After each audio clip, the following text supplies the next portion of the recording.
I left my 9-year-old son with my parents so I could travel for work, trusting he would be safe. In the middle of the trip, they stopped answering my calls. When I rushed home and opened the door, I didn't just find him alone with $10 on the table and a short handwritten note. I realized my parents had chosen a luxury vacation over their grandson. What I uncovered next exposed years of betrayal and started a chain of events that changed everything. Before I tell you everything, and exposed a truth I had ignored for decades, pause for a second, follow the channel and leave a comment about where you're listening from. It helps these stories reach people who need them more than they know. My name is Easton Reynolds. I was 38 years old, divorced, exhausted, and living my life in careful increments measured by bills, deadlines, and my son's bedtime. I worked as a project manager at a financial firm in the city, a job that demanded long hours, perfect numbers, and zero excuses. I had given the company 10 years of my life. 10 years of staying late, fixing other people's mistakes, skipping vacations, and saying yes when I wanted to say no. I didn't do it for recognition.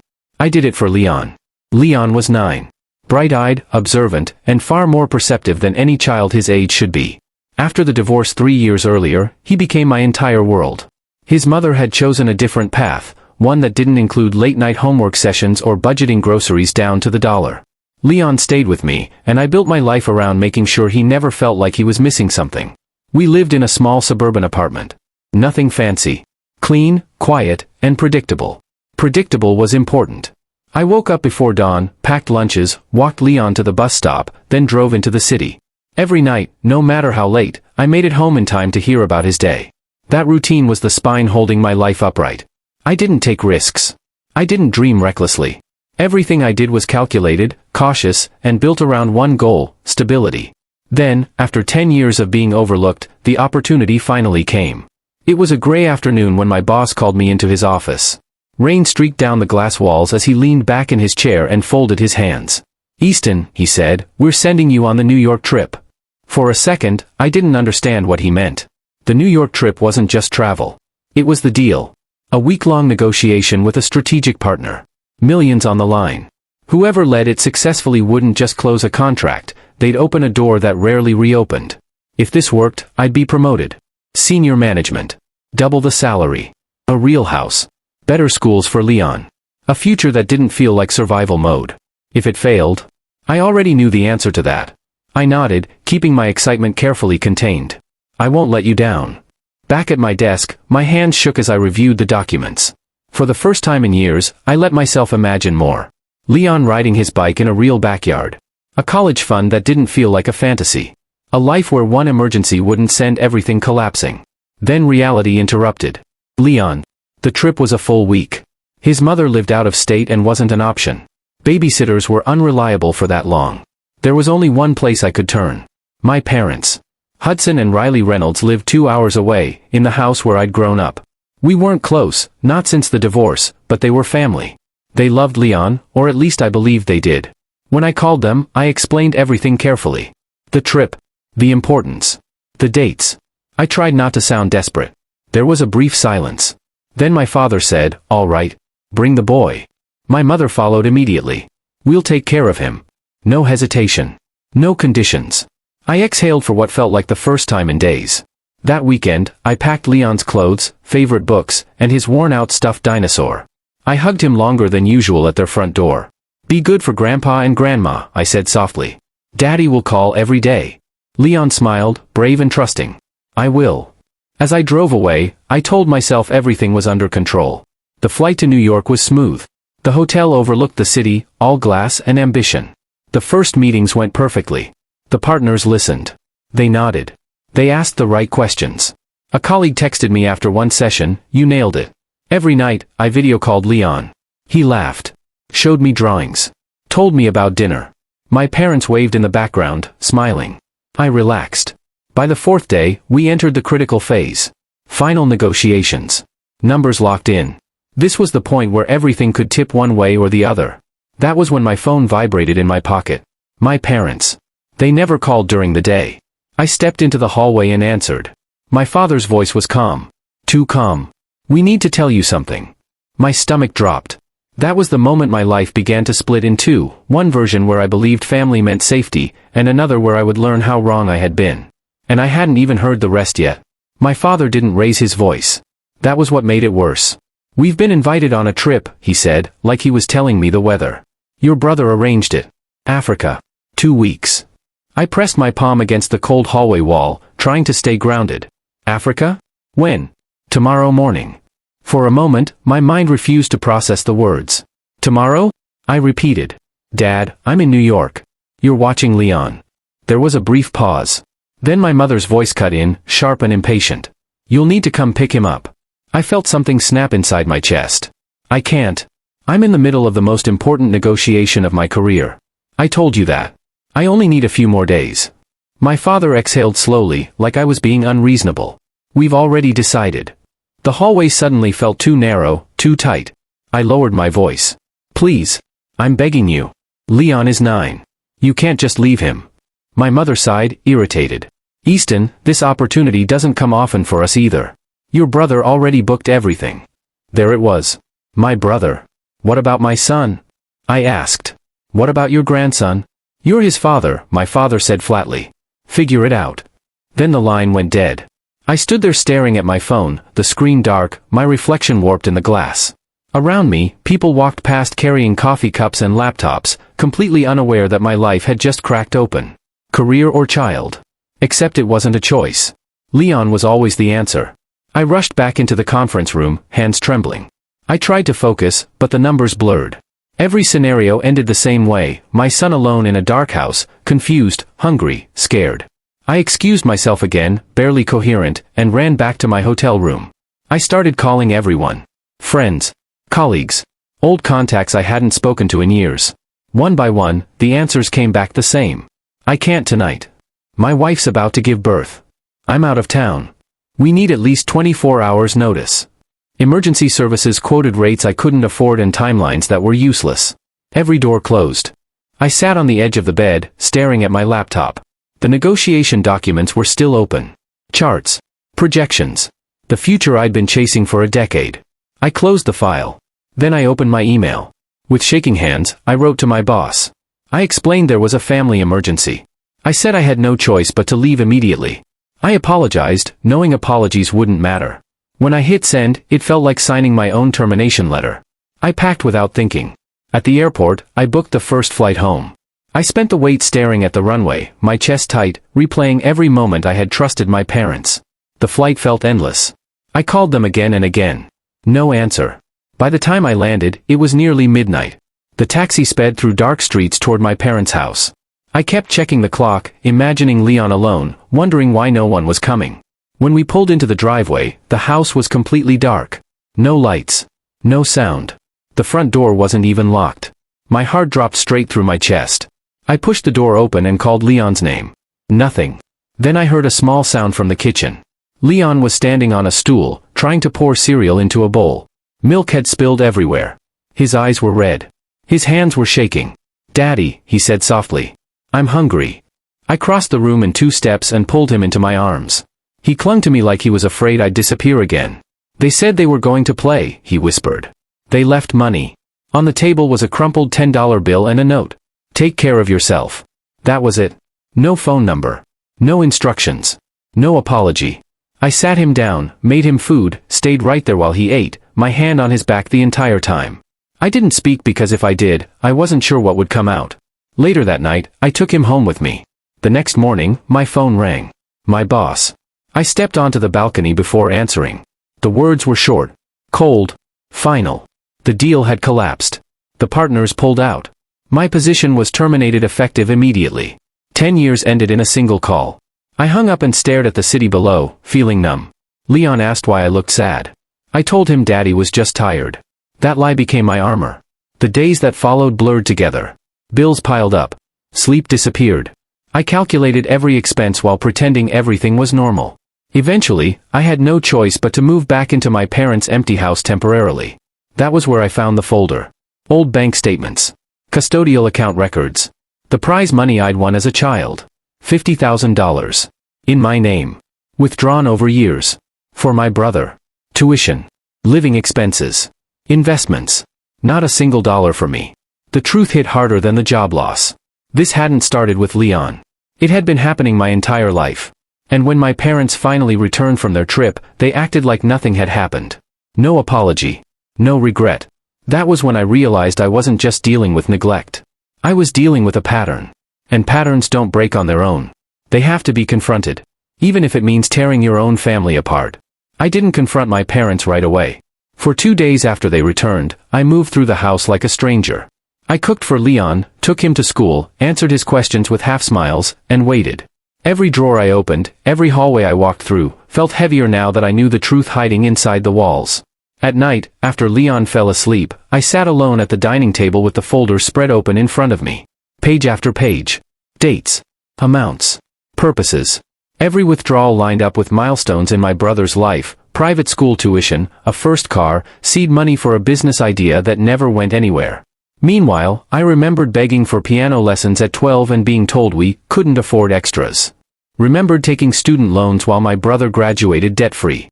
Remembered being praised for independence when what it really meant was neglect. This wasn't a misunderstanding. It was deliberate.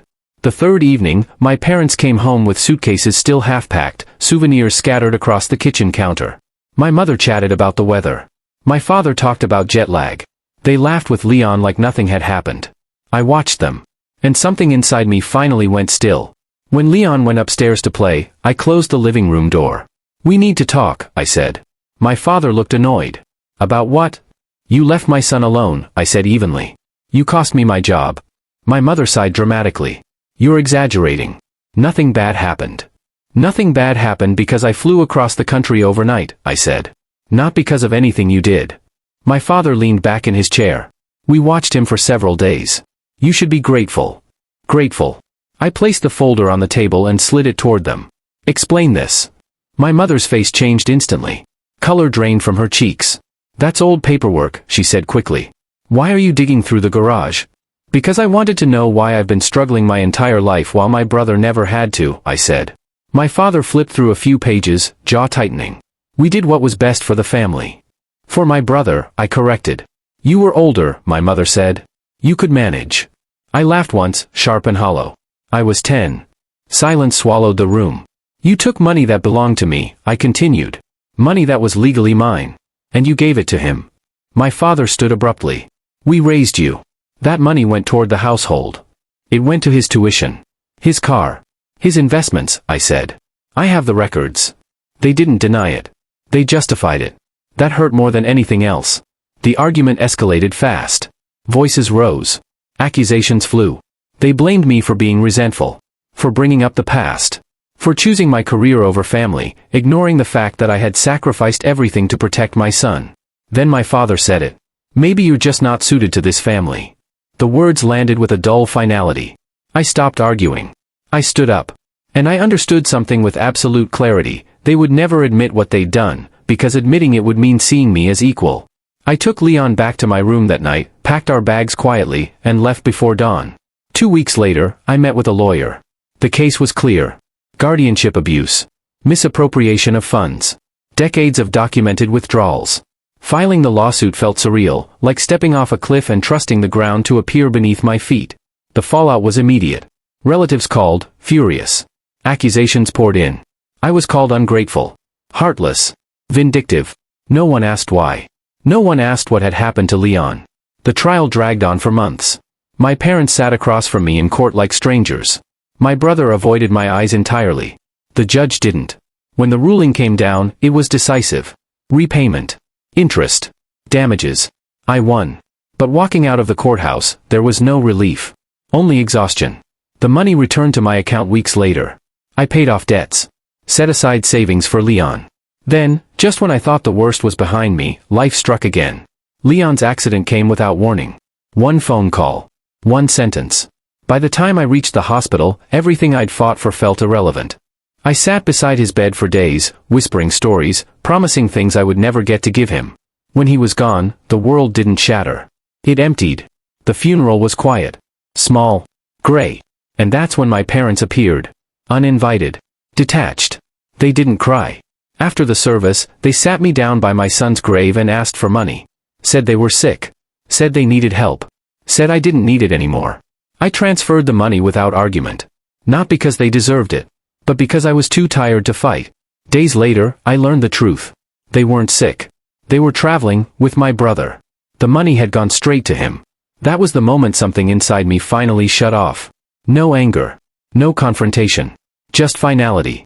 I cut all contact. Blocked numbers. Closed accounts. Severed every remaining tie. They had taken enough. From that day on, my life became smaller, but quieter. Work. Home. Silence. Natalie was there, steady and patient, never pushing, never filling the space Leon had left, only helping me stand inside it. Some losses don't heal. But some truths set you free. And this one had finally run its course. After I cut off contact, the silence felt unnatural at first, like stepping into a room where a loud machine had finally been turned off. No phone calls. No messages. No sudden demands disguised as concern. Just quiet. But silence doesn't mean peace. I moved through my days like someone learning how to walk again. Every routine had to be rebuilt from nothing. Mornings were the hardest. I still woke up early out of habit, expecting to hear Leon's footsteps or his voice asking for breakfast. Instead, there was only the hum of the refrigerator and the faint sound of traffic outside. I stopped opening his room. The door stayed closed, not because I was trying to forget, but because forgetting wasn't possible. Some things you protect by leaving untouched. Work became my anchor. I arrived early, stayed focused, completed tasks with mechanical precision. Numbers didn't ask questions. Reports didn't expect emotions. Natalie noticed, of course. She always did. "You don't have to stay late," she said once, gently. "I know," I replied. "I just need the structure." She nodded. No pressure. No pity. That was the difference. Outside of work, life shrank. Friends drifted away, not intentionally, but because grief makes people uncomfortable. Conversations became awkward pauses and half-finished sentences. Eventually, they stopped calling. I didn't blame them. Nights were worse. That's when memories stopped asking permission. Leon learning to ride his bike. Leon laughing when I burned pancakes. Leon falling asleep on the couch with a crayon still in his hand. I relived every moment, wondering which ones I should have noticed more, which choices might have changed everything. Grief doesn't scream forever. Eventually, it whispers. And whispers are harder to escape. One evening, while sorting through old documents, I found Leon's last drawing tucked inside a folder. Father and son holding hands under a sun that took up half the page. The colors were uneven. The lines crooked. Perfect. I sat on the floor and cried until my chest hurt. That was the night I realized something important. Pain didn't mean I was failing. It meant I had loved deeply. And love doesn't disappear just because the person does. Slowly, very slowly, I began to allow life back in, not replacing what I lost, but building around it. Natalie invited me to lunch one afternoon. Just lunch. No expectations. We talked about work. Books. Movies we'd both half-watched. At one point, she asked about the drawing framed on my desk. "My son," I said. She didn't respond right away. Just nodded.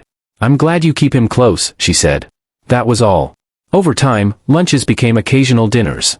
Dinners became quiet walks. Walks became conversations that went deeper, but never too fast.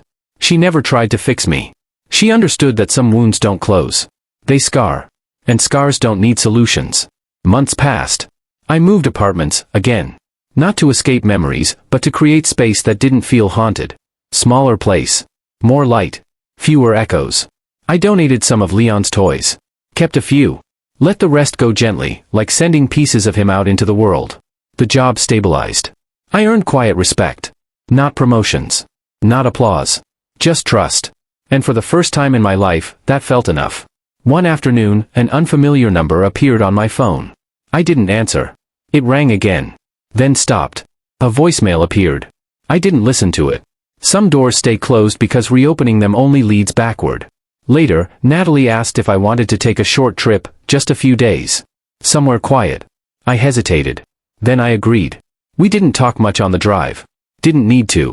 Silence between two people can be heavy, or it can be safe. This was the second kind.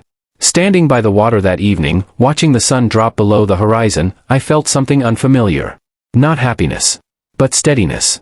I thought of Leon, not with sharp pain, but with warmth. I imagined telling him where I was. What I was doing. I imagined his smile. And I realized something else. My parents didn't take my future. They tried. But they failed. Because the part of me that mattered most, the part that loved fiercely, protected relentlessly, and chose integrity even when it cost everything, that part was still intact. They couldn't touch that. They never could. The past didn't disappear. But it no longer controlled the direction I walked. And for the first time since the phone rang in that conference room, I felt certain of one thing. My life was finally my own. The trip ended without ceremony. No dramatic moment. No sudden realization that everything was healed. Just a calm drive back, a quiet unpacking of bags, and the familiar weight of my apartment settling around me again. But something had changed. I noticed it the first morning back, standing in the kitchen with a cup of coffee. The silence didn't feel as sharp. It didn't press against my chest the way it used to. It was still there, but it no longer demanded anything from me. Grief hadn't left. It had simply learned its place. Life resumed, slowly and deliberately. Work filled the weekdays. Natalie and I settled into an unspoken rhythm, present, steady, careful not to step where the ground was still fragile. There was no rush, no attempt to name things before they were ready to be named. That restraint mattered. Because for most of my life, decisions had been forced on me. Expectations handed down. Roles assigned without consent. I wasn't going to repeat that pattern, especially now. One afternoon, weeks after the trip, the unfamiliar number appeared again. This time, I answered. "Easton," my mother said. Her voice was thinner than I remembered. Careful. Measured. "We need to talk." I closed my eyes. "About what?" A pause. Then, "Your father's health isn't good." I listened without interrupting. She spoke of appointments. Of pain. Of complications. Of uncertainty. The words flowed the way they always had, layered with urgency, implying responsibility without directly asking for it. When she finished, I waited. She filled the silence herself. "We thought, maybe you could help. Just temporarily." There it was. The same pattern. Different timing. Same expectation. "I already helped," I said calmly. "We're family," she replied. "That still means something." I looked out the window at the street below. People walking dogs. A child tugging at a parent's sleeve. Ordinary life continuing, indifferent to old wounds. Family, I repeated, isn't a title. It's a record of choices. She inhaled sharply. "You're still angry." "No," I said. "I'm clear." That distinction mattered. I wasn't raising my voice. I wasn't shaking. I wasn't trying to punish anyone. I was simply refusing to pretend anymore. "I can't do this again," I continued. "Not emotionally. Not financially. Not at all." Silence. Then, quietly, "So that's it?" "Yes." She hung up without saying goodbye. I didn't call back. Not because I hated her, but because I finally understood something I'd spent decades avoiding. Love doesn't require self-erasure. In the weeks that followed, I felt lighter, not relieved, not joyful, but unburdened. Like someone who had been carrying a weight so long they'd forgotten it wasn't meant to be permanent. I began doing small things again. Cooking meals instead of reheating them. Walking instead of driving short distances.